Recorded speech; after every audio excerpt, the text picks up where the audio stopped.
கடைசியில இவ்வளவு அலப்பறை பண்ணி பனையூருக்கு வர வச்சு பார்த்தவர் தான் நீங்க.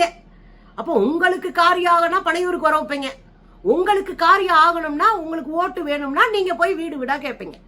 என்னென்ன அநியாயத்துக்கு நடிக்கிறீங்கன்னு. ஆனா பாவம் அந்த எளிய மக்கள், உழைக்கிற மக்கள், 41 பேரை இழந்த அந்த குடும்பங்களுக்கு நீங்க நடிகன்றது தெரிஞ்சாலும் அப்பயும் நீங்க நடிச்சிட்டு இருக்கீங்கன்னு தெரியல. அதனால அவங்க வெளியே வந்து பாவங்க அவரு ரொம்ப மெலிஞ்சிட்டாரு, ரொம்ப தவறிட்டாரு, கட் பண்ற, ரொம்ப மெலிஞ்சிட்டாரு, ரொம்ப கரைஞ்சிட்டாரு, முடி வெட்டல, அப்படி இப்படின்னு உருட்டி விட்டுக்கிட்டு இருந்துச்சுங்க. என்ன நமக்கு கவலை? நீங்க போங்க, ஓட்டு கேளுங்க, தாராளமா இருங்க. ஆனா ஒரு தலைவனுக்கான தகுதியை வளர்த்துக்க வேணாமா? பாதிக்கப்பட்டவங்களை அவங்க இடத்துல போய் நின்று கேட்க வேணாமா? சாதி மதத்துக்கு எதிராக நிக்க வேணாமா? எதுக்குமே லாயக்கில்லாம ஒரு தத்தியா எப்படின்னே நீங்க இருக்கீங்க. இதாவது பரவாயில்ல. அடுத்து ஒரு வேலை பார்த்தாரு பாருங்க, அதுலதான் தாவேக்காரனே கடுப்பாயிட்டான். கடலூர் ஞாபகம் இருக்குங்களா? ஏற்கனவே 9ஆம் தேதி போறேனாரு, போகல. அதுக்கப்புறம் 11ஆம் தேதியோ 13ஆம் தேதியோ போகணும்னாரு, போகல, ரத்து. அடுத்து வந்து இப்ப போக வேண்டியது, இன்னைக்கோ நாளைக்கோ போக வேண்டியது, அதையும் ரத்து பண்ணிட்டாருங்க அண்ணே. நாங்க அது இன்னும் 3 நாள் தாங்க இருக்கு, 3 நாள் தான் இருக்கு. இந்த 3 நாள்ல எவ்வளவு இடத்த வாக்கு சேகரிக்க முடியல, ஆளுக்கால கணக்கு போட்டு தூங்காம ராத்திரி பகலும் ஓடிட்டு இருக்காங்க கட்சிக்காரங்க. அண்ணன் கூட்டத்தை ரத்து. இப்ப கடலூருக்காரங்க கடுங்காண்டாயிட்டாங்க.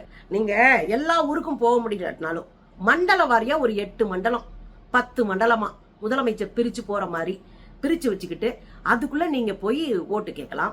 அங்க மேடையில எல்லாரையும் வர வச்சு நீங்க ஓட்டு கேட்டா கூட போதும், பரவாயில்ல. அதுக்கு கூட உங்களால முடியலன்னா நீங்க அரசியலுக்கு அன்பிட்டனா? இது அரசியல்.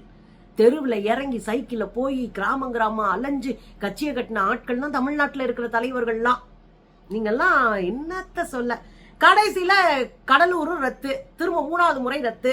இவ கடலூர்ல இருக்கிற எளிய பிள்ளைகள்லாம் கத்திட்டு இருக்காங்க. இவர் கூட வந்து நிக்கிறவங்க எல்லாரும் பணக்காரங்களா இருப்பாங்களா? 1-2 பேர் கஷ்டப்பட மாட்டான்.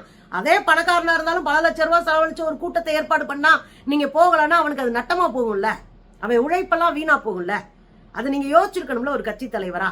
பணமும் வீணு, உழைப்பும் வீணு, அவங்க ஒரு நம்பிக்கை இழந்துருவாங்க. அதனால நம்ம போய் நிக்கணும்ல. அவர் தானே தலைவர். கடைசியில பாத்தீங்கன்னா கடலூர்ல போகவே இல்லை. நீ கடலூர்காரம்புறம் கொந்தளிச்சு போயிருக்கா. அப்ப ஒரே விஷயம் தாங்க நம்ம அண்ணன் விஜய்க்கு சொல்ல வேண்டியது. அரசியல்ன்றது வீட்டுல உட்கார்ந்து வியாபாரம் பார்க்கற விஷயம் இல்லைன்னே.